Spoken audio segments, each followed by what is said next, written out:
Campfire Restoration Project, and we're so happy to have you join us for our Sweep Out the Broom urban gardening workshops. We just finished our urban gardening workshop, and we're about to start over with Matthew Trumm, learning how to handle Scotch broom through a permaculture and more holistic lens. Just want to say thanks to North Valley Community Foundation for helping fund some of this work. Campfire Restoration Project works to restore our ecosystems and heal our communities post-fire. So giving education and demonstration on how to heal collectively. So glad you're here. Happy Sunday, and we're going to get started with Matthew Trumm over here. Yeah, I've spoken to him. Yeah, I just need to take a couple pictures and I should be here. Yeah, of course. What was your name?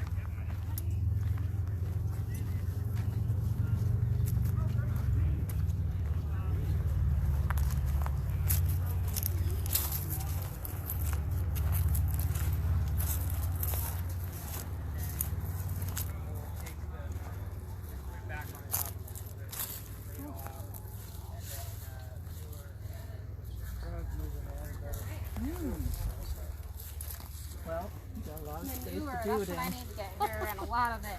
I remember We you have right back manure. to the last You? time. Yeah. I would love to have some big piles of manure here. I would like you to explain Geneva, if you have a breakfast. Here's the broom that we're going to be working on. We're here. I'll just take you over while we get started.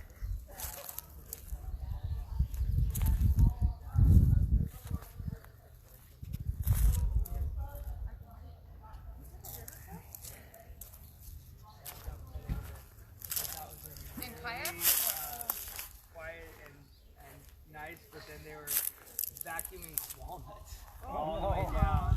And there was a big dust cloud everywhere I went almost. Yeah, it was I crazy. hope you had your mask. Yeah, I was like, oh, this is so nice. Yeah, it's really violent. Oh man, it's crazy. Wow. I've never seen it before. You haven't? No, I've never Can you seen believe it the before. trees can even withstand that? I mean, Well, they shake them, right? shaking And is then, crazy. yeah, and then you have crews of people come and rake them into a spot, and then that big machine comes and it vacuums all of it up, and then it just, releases all the dust, the topsoil particles that are the only topsoil that's in the place, just gets shot out the back and just go up into the air, and all the people are in masks and full-on hoods and everything in there, like, so 'cause crazy. it's insane. Dude, it's crazy. Yeah. But- Yeah, we know there's a better way to do that. Yeah. Yeah, and people are confused about that. They misunderstand like air pollution. They think it's coming from cars, but really it's coming from ag business. Huge clouds Right. of soil coming up in the You guys see Kiss the Ground yet? yeah. That film? You saw the shows the earth and the carbon patterns and the heating, and Yeah. they're like, what's this happening in April? It's like everybody plowing, and Right, it's just showing during the- like right, this massive releasing. release, and then Releasing all and the then when carbon the in plants soil. come in, And in it's- June, July, it's all cools down, Yeah. it stops. It's a trip, It is a trip. Give me a nice fat clap. right? And give me a clap. Sure.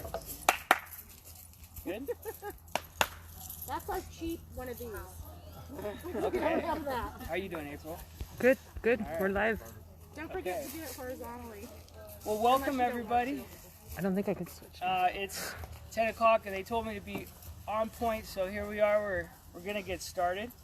My name is Matthew Trumm. I'm a permaculture educator from Oroville, and I founded the Campfire Restoration Project after the fires, and we have an incredible council of folks here that we've been growing with over the last couple years, and been able to do some amazing work in the community, and had some action days. One was held here where we helped revitalize this garden and get some of the areas cleared, and a whole bunch of things happened that day. It was really amazing. Put in some water catchment systems over there, some rainwater harvesting swales that capture water off the land, help sink it into the soil, which is a big, huge thing we all got to do up on the mountain to help decrease the overall drought conditions and decrease the overall fire conditions, right? Because it's thing that people don't talk about a lot is condensation, you know, over evaporation, and that's a huge part of this. And anyways, today we're talking about the aftermath effects of these systems after a fire. One of them is, you know, invasive plants, and the big one that everybody's been seeing is Scotch broom and Spanish broom. It's not just Scotch broom; it's also Spanish broom in different areas. And this is a special plant we're going to be getting into, but we need to understand the symptoms, not just, you know, looking at a plant as a problem. We also have to look at what are the symptoms, what is the conditions that make this plant. Got me too. Got hit by an acorn? Oh my goodness! Watch out! Trying to drop their seeds here. It is fall. That's why they call it fall. Oh man! We're live on location here. People, watch out. See those? So you see behind me, Hit by oak apple. we have a big area that the Scots broom has taken over, and we're going to be working in that area. But before we go over there, I want people to understand weeds and this word that we have called weeds.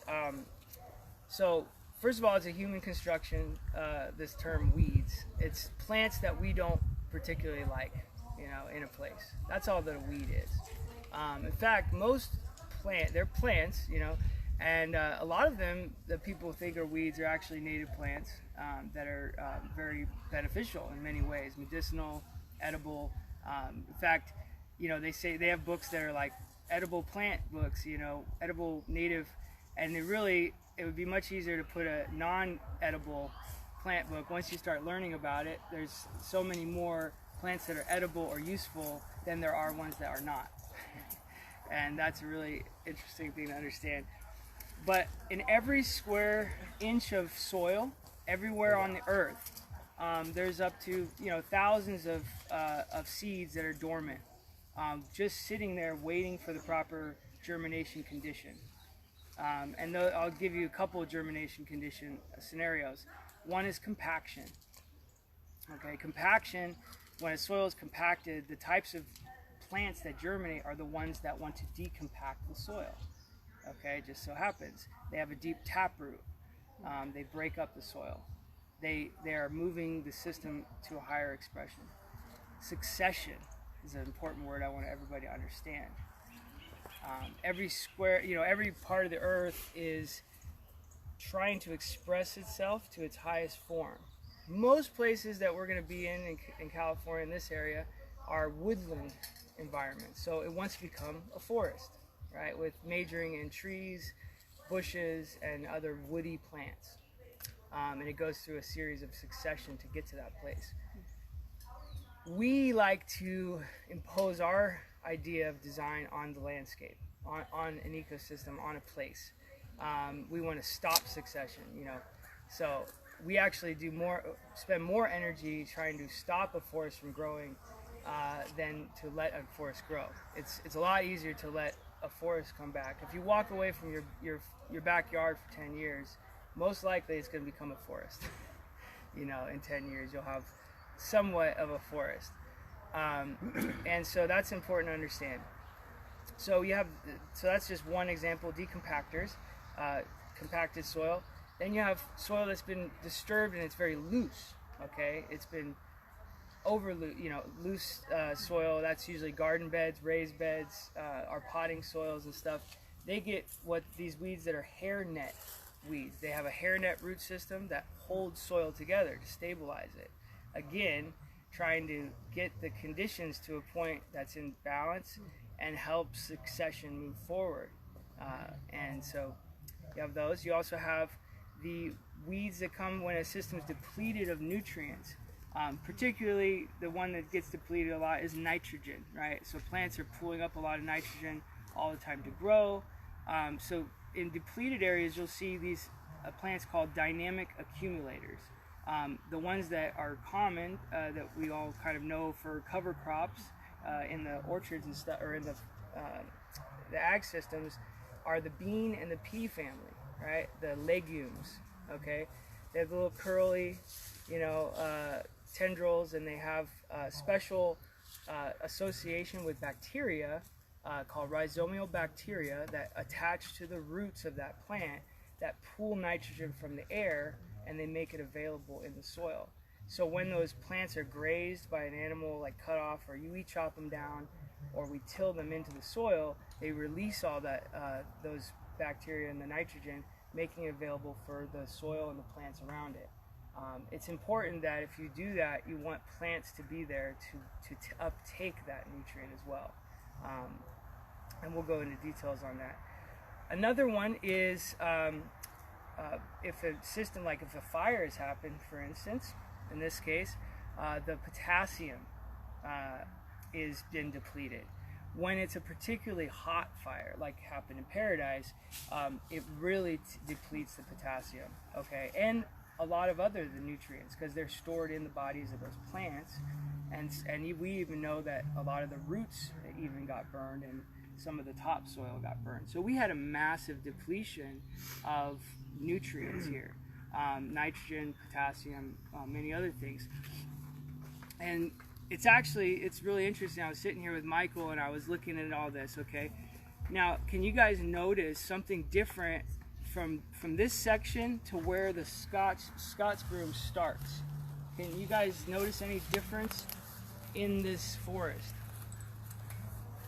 Anybody? Yeah, it burned over there. It burned all through here. But yeah. Blackberries the broom. Yeah, blackberries the broom. The density of the trees. Now, I'm guessing, I don't know for sure, but did the guild thin this area of forest here? No, you didn't thin it? It was just like that? Okay, that's good. For the most part. Yeah. For the most part. Well, it's definitely a different situation, right? So you have a bigger spread of trees here, and then you had a denser area here. What that tells me is that it burned hotter in this area than it did over here. And because it burned hotter, that depleted the nutrients even more. That's why the Scott's broom, that's why it's here in this area. Now, I talked about, so all plants in any situation, they germinate, they're there to move a succession forward in an ecosystem, right? I don't like to think of plants as bad or like invasive or all these things, because they're filling, like Scott's broom is filling a niche right now that was not available for a native plant to fill, okay? And they're an opportunist, so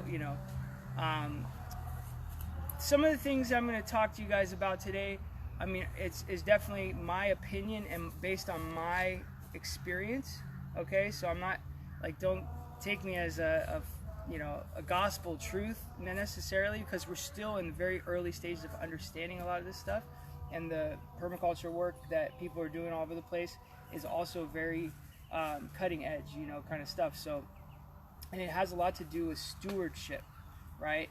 Now, if you're there on a piece of property to steward it, to actually work with the land all the time, you're going to be able to work with these sorts of plants and utilize them in different ways than people who are not so active on their land can do. So that's a big part of it too. So we'll go into that as we actually do the work over here. I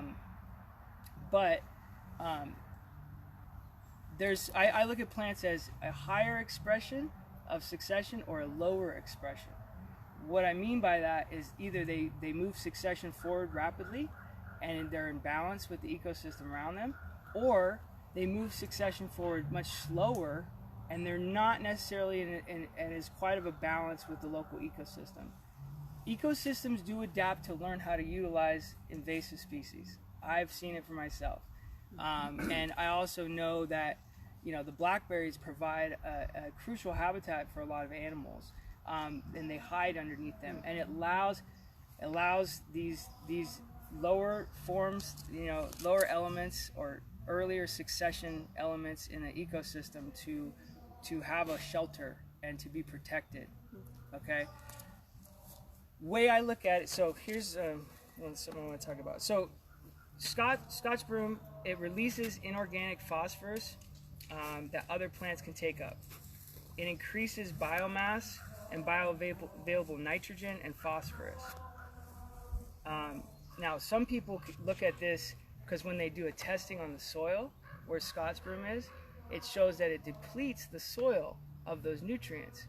That is true also, but it's because it's taking it up in the body of in the plant.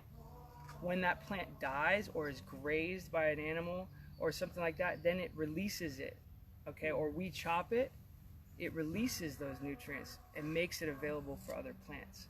So this is a really important detail to understand, and that's why science sometimes doesn't get it perfect, because ecosystems are really hard to trace or to track in Newtonian science, because they look at one subject at a time, and ecosystems are dynamic.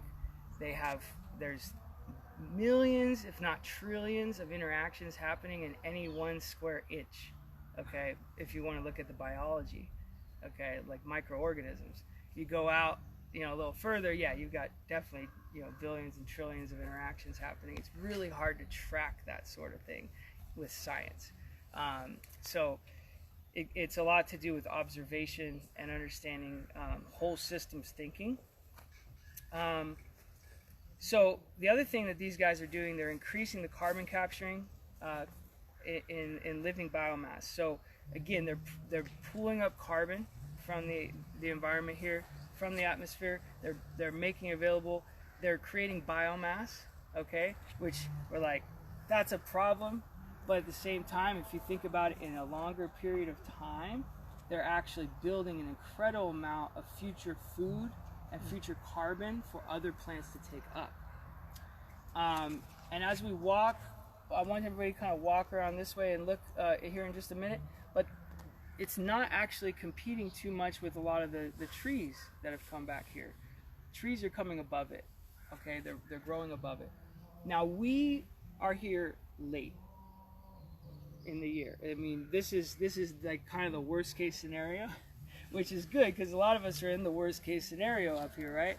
We have not had the time or the ability to deal with it like we would like to, right? Ideally, we would have been dealing with this in the spring, right when it's coming up, okay? When it's a small little herbaceous plant. But as this broom grows, it becomes a woody plant. It becomes really hard, and it becomes much harder to deal with, okay?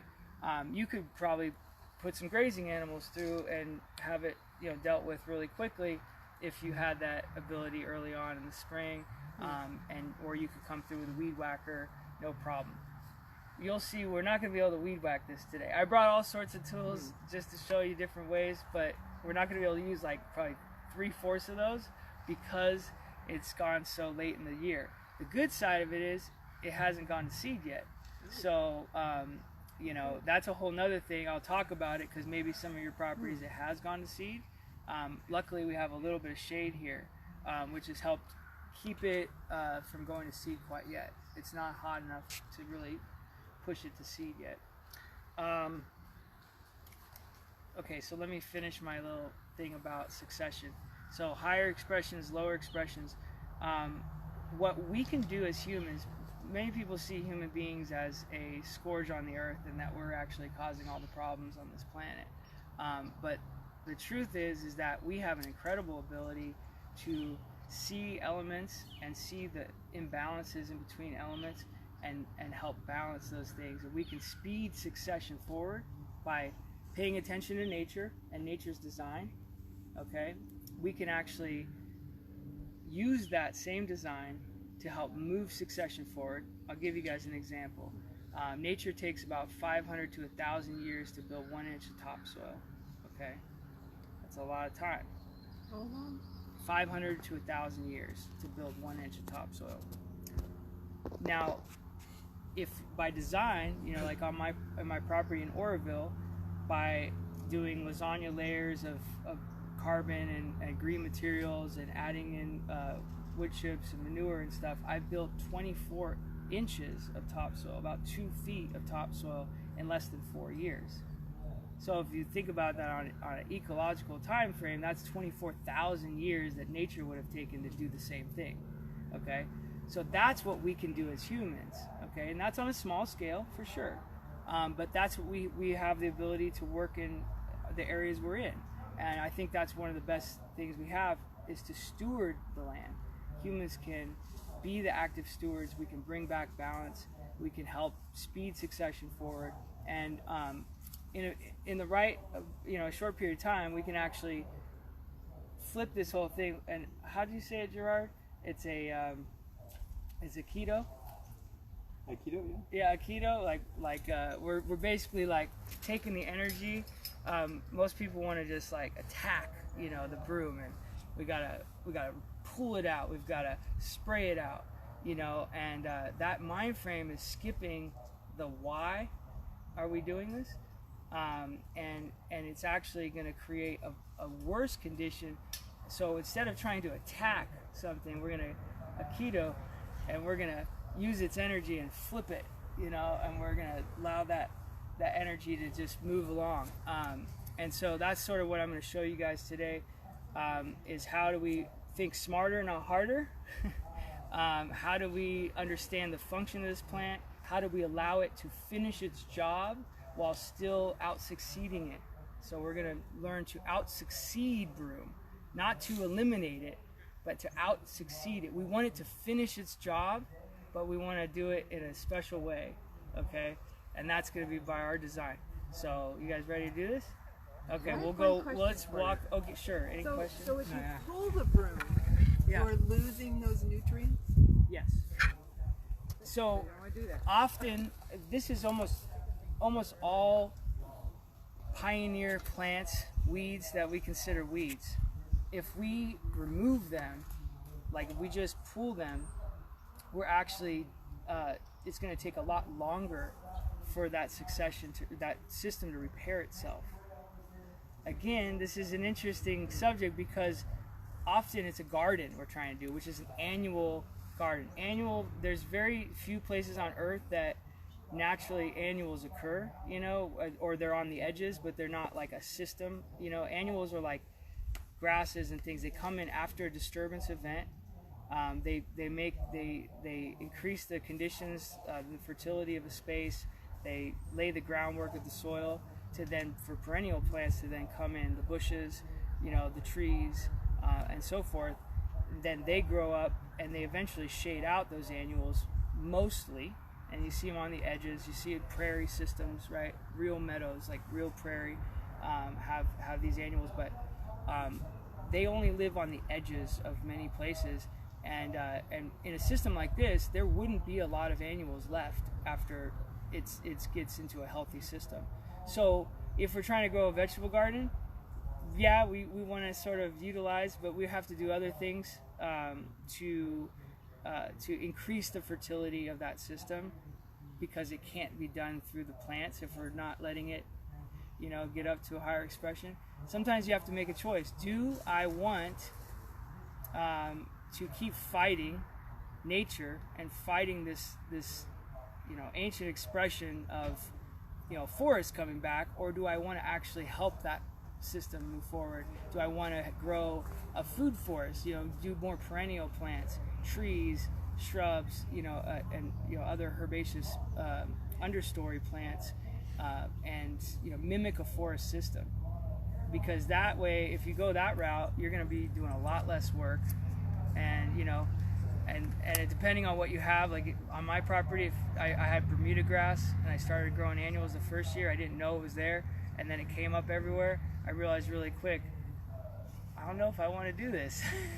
I'm gonna put raised beds on cement over here near my house, so they can't get in there.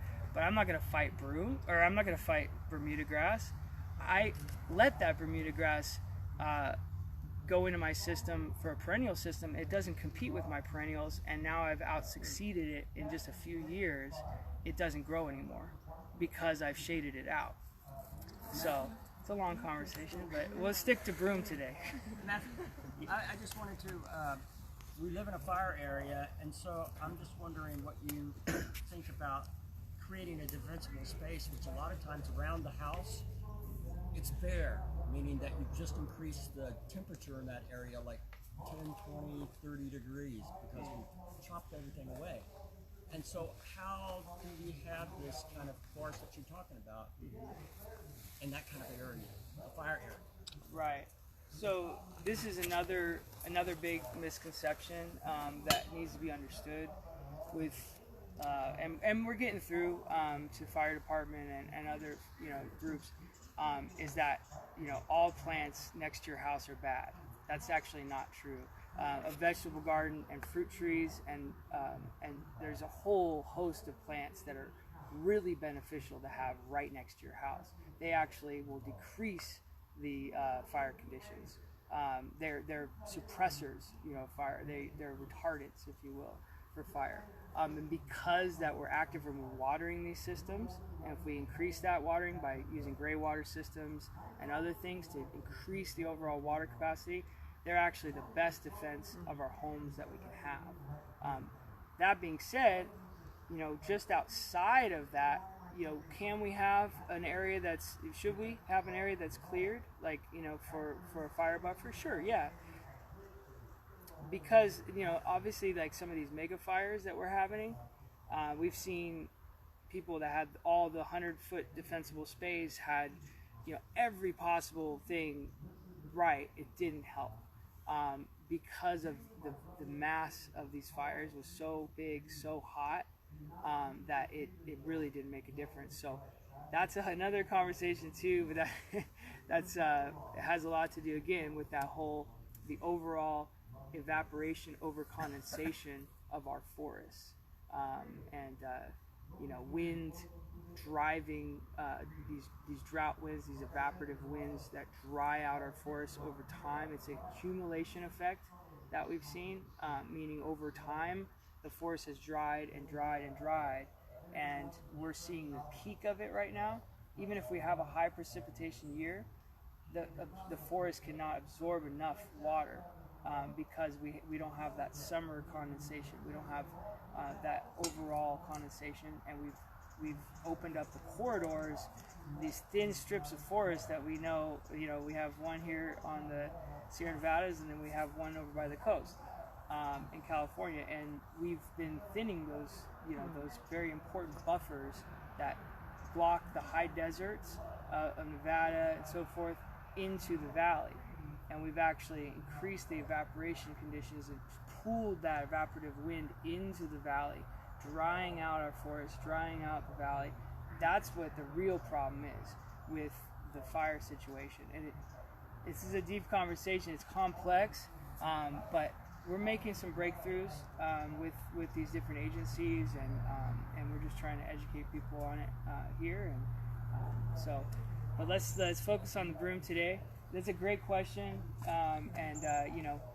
yeah, we'll still have to do some things if we want insurance and whatnot, and we'll hopefully educate these insurance companies over time, and we can do some demonstration sites, right, of these things. This is really important, creating more demonstration sites. We can bring in officials. I'm working with CAL FIRE, about natural building models and stuff to, like, hey, can we come and test this building and fire rate it? And we've got some good fire rating examples for a lot of Cobb and other natural building models and stuff like that. But we need demonstration models to test. A lot of this stuff it's on the fringe of the big agencies out there, so they're not yet to really acknowledge a lot of that. So maybe like a healthy blend of having like the 10-foot defensible space, but then having like watered trees or orchards or cacti or other things that are still vegetation in your yard, so it's not totally clear. That would maybe be like a water break just outside of the home, that's vegetated and will be protected? Yeah, and it just depends on your property and what your situation is. If you have a larger piece of land, like what we often recommend is zone 1 or like closest to the house. I'm going to use these terms, permaculture terms, but zone 1 is the area really close to your house. It's like right outside your back door. That should be intensely planted, with like a lot of vegetables and different things or very herbaceous type plants that hold water in their bodies, you know, that are really full of water. Cactus is a great example if you want to do that. But we also think about shade and, you know, shading your house, and which decreases your need for energy, which decreases your need, lots of things. It's good, but the right plants. And then just outside of that zone, maybe having an area for grazing, or for, you know, if you can get animals, or you can borrow some animals to clear, and maybe have a sort of a meadow system around that. And then you can get into, you know, some other forms. Every property is different, but I'm just giving you guys kind of like a general idea. You could have a green space right next to your house, a nice cleared space, you know, the normal defensible space they recommend out there. And then, because if embers come in, they're not going to light on that defensible space, and you're going to have a good break. If they land in your house, it's definitely not going to light, because it's all you keeping that up, and it's maintained, it's moist, all the plants are full of moisture. You know, you maybe have a gray water system, other water harvesting tanks. You know, you have a lot of things to help your house right next to it. So anyways, yeah, let's get to some broom. That's what we came here for.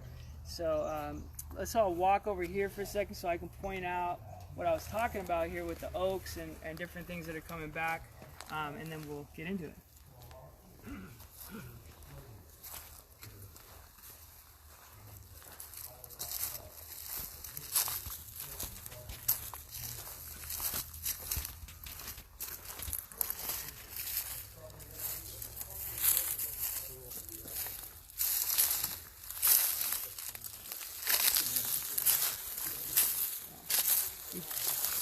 You have to look real hard. This stuff sounds really tall, but for me it's easy because I can recognize plants really well. But as you can see, we got one of our oak trees coming back right here, nestled within the broom here.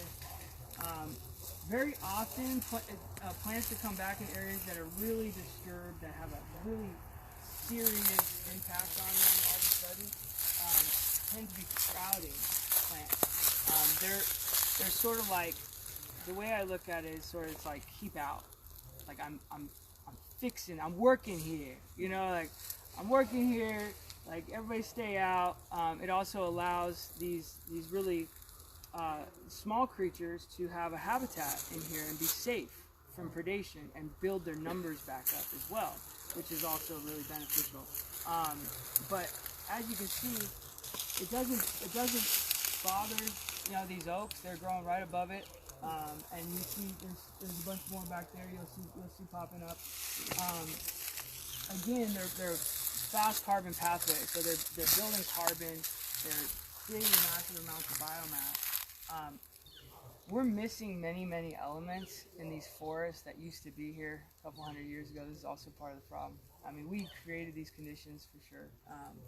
And we used to have a lot more grazing animals, you know. We used to have a lot of other creatures that were bringing up their fertility. If you think about it, you know, every bear every day drops a whole lot of nutrients in the forest, for instance. They're also walking through, breaking brush down, you know, helping it break it on the floor. We used to have the salmon that used to come up the mountain, right, that brought all that critical ocean nutrient, right, and the bear and the birds and everything brought all that nutrient into the forest, dropped it all over the place. We had beavers that were making dams and soaking, you know, spreading water and creating this incredible habitat all around. There was 20 million beaver on the west coast, they estimated, and it went down a few thousand. You know, so like and these old growth trees so this is a big one, right? So we logged all the old growth trees, monsters, like 4 or 5 foot diameter, bigger, right? All over the place, that were all pulling up moisture, you know, and dropping all that carbon. Fire came through like this, they would have been fine, you know. But we don't have those old growth trees, so we see a whole system get depleted, because this is, you know, these trees are less than, you know, 100 years old. And so very different conditions, right? So this might not have been a problem back in the day. Even if you brought in, you know, broom and dropped it out, it wouldn't be like this. because the grazers would have come through and selected some and, you know, thinned it a little bit, there would be more increased nutrient levels in the soil, so it wouldn't be germinating as readily either. So we have to do that work now. We kind of, you know, humans screwed it up, so we got to come through and do that work to reverse it a little bit. But we can use our animal friends once we start to come in and heal systems. We can bring in our animal friends, and they really are the ones that happily do the work for us.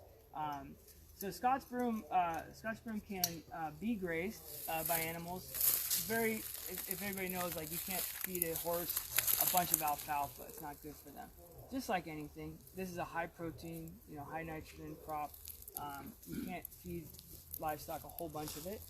But if you wanted to, you could start to, you know, take some of the nicer tops and you could bale it and save it and feed your animal throughout the year if you wanted to. Other uses of it, so for animals, it was actually spread around the United States mostly because it made a bitter for beer. So it helped add a bitter flavor to beer. So it was actually planted for beer. Hey, so you see apples, the crab apples everywhere, Johnny Appleseed, that was for cider, and this is for beer. You know, it also has been known to be used for textiles, dyes, bass fiber. It's a diuretic as well for medicinal uses, just to name a few. And so anyway, so it's creating habitat. It's going to take a lot longer for it, but like I was saying, if you pull this out, you're actually moving that succession backwards. So we wanted to finish this job. And yeah, let's go show you guys some of the tools that we work with and then how we're going to do this. Maybe everybody wants to go around. This is a little bit thick over here.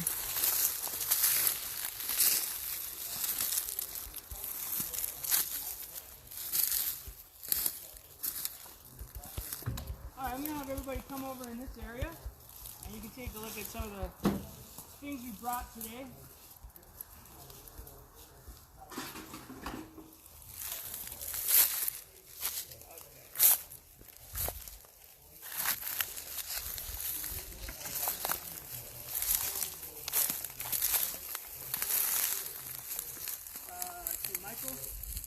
Michael, you got your chainsaw? Bring that over. Okay, so a couple of tools put out here. I brought, like I said, some of these are not going to be able to be used, only because it's definitely a lot further along than I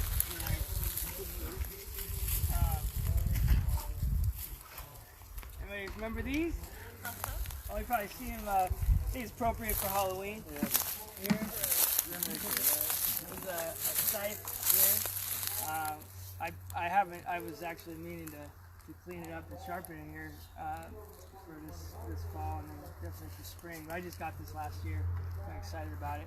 These actually work incredible. There's a video of a guy competing against a guy with a weed whacker, and he wins with this thing. It's a lot easier if you know how to use it.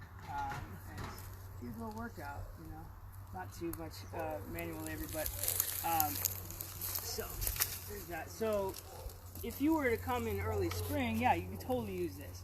The only thing I want to caution on that is there's going to be a lot of other native plants and trees that are coming up too, right? So what I would do is I take flags and I go around, and I will have these available as we go through here. It's going to there's probably not going to be a lot of small stuff be able to compete with this at this point of the year, but in the spring there probably was. So you take a flag and you can mark critical trees and native plants, so when you come through and weed whack, you can just leave a little circled area around it, and then you can manually come in with a tool like this rice knife. This is like my favorite tool. It's like the permaculture tool. I always keep it on me. Use it for almost everything. It's called a rice knife. They're like $9-10 on Amazon, or you can't really buy them locally, unfortunately, but that's where I get them. And you know, you grab whatever, and you can cut it off. But that way, I would come through and actually, like by hand, go around that plant, that tree, or whatever, and cut it manually by hand. So that way, I don't destroy it with the weed whacker. So that's one thought there. So ideally you're coming in the spring and you're getting this stuff early on when it's herbaceous. If you wait to this stage, so a lot of this I'm saying for people that, you know, in the bear fire, right? Because you're going to be seeing this come soon, next year or the year after. Some people it came the first year, some people it came the second year.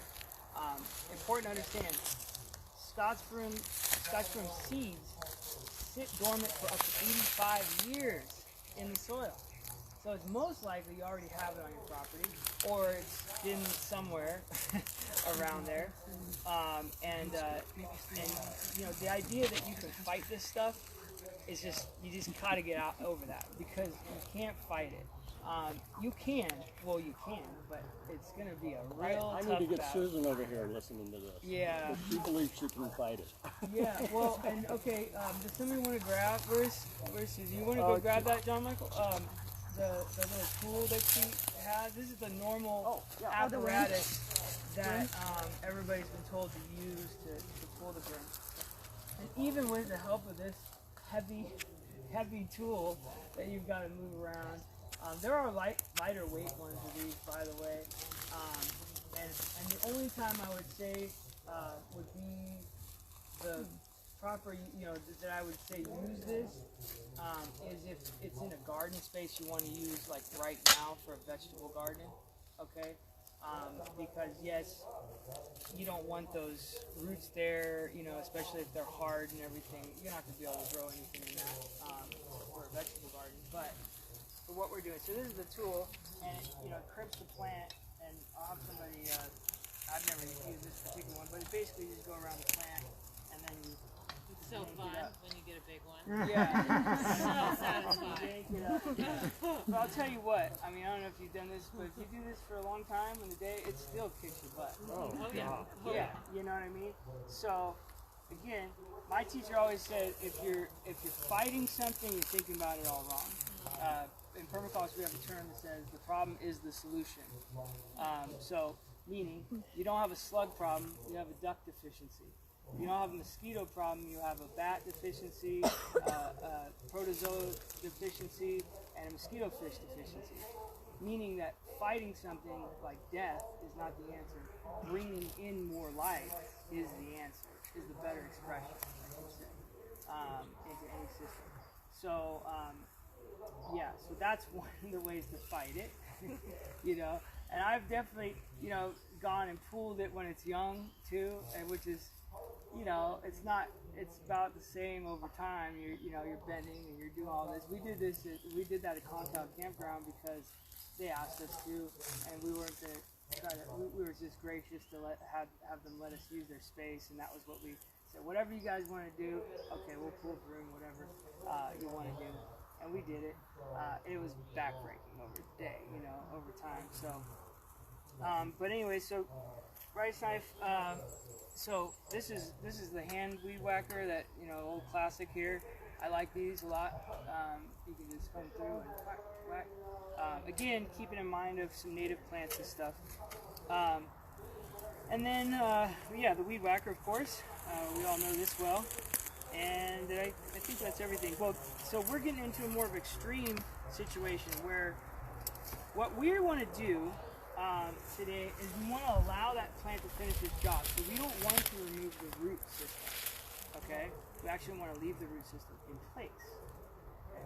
So now there's a couple different techniques. I'm going to go with the most extreme, like the most inputs, like the fastest way to move succession forward.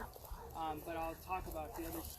So there's a group in, I think in Santa Rosa area that has found that if you cut them in the middle of the summertime, okay, when it's really hot, a couple times, it will kill them off after about a year or so.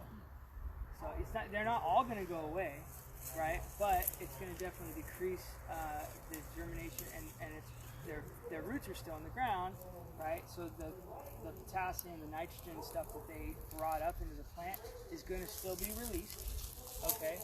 I would say, you know, leaving the body of the plant is really important too. Leaving the top to break down as well is really important. This is why grazers are also incredible because if you just let it, if you just chop and drop like in the spring or the summertime, and you leave that organic material just laying exposed to the sun, it's things called oxidation, right? So the sun is actually going to oxidize a lot of the beneficial nutrient from that plant away. But if you can cover it either with a mulch or you can have a grazing animal actually eat it and turn it into manure, that is a better transition than to just chop it back. Of course, you guys do what you can do, you know. And but if you leave it on the ground, won't it become a major fire hazard? So again, timing is really important about this stuff. So early spring, and it depends on the size. If you can irrigate that area, because we're going to be doing this with stuff that can germinate in the spring, but we're in the fall already. But if you can irrigate, you could do this like throughout, late spring, middle summer, or early summer, because it's going to actually like break it down a little bit. The best case scenario would be that I threw out seed and stuff the first year before we even had the broom. We already know this, and we're able to get ahead of it. So we throw out cover crop seed, things that will fix the nutrients in the soil that we want there, right? And then we come back in the spring and we chop it back a little bit. But the main thing is that we added all this like biomass and stuff in the fall. But we're doing, I'm talking about property instead of land. Yeah. So you leave that on the ground, it's a fire hazard, right? You can't irrigate it or do whatever. Yeah. That's a good, it's a good point. Every scenario is different. Like I said, if you can steward it, if you can be there to help water it and stuff, it's not as big of a deal. If you can get this done in the fall, like we are now, it's going to have all the roots to absorb moisture, right, and actually become more of a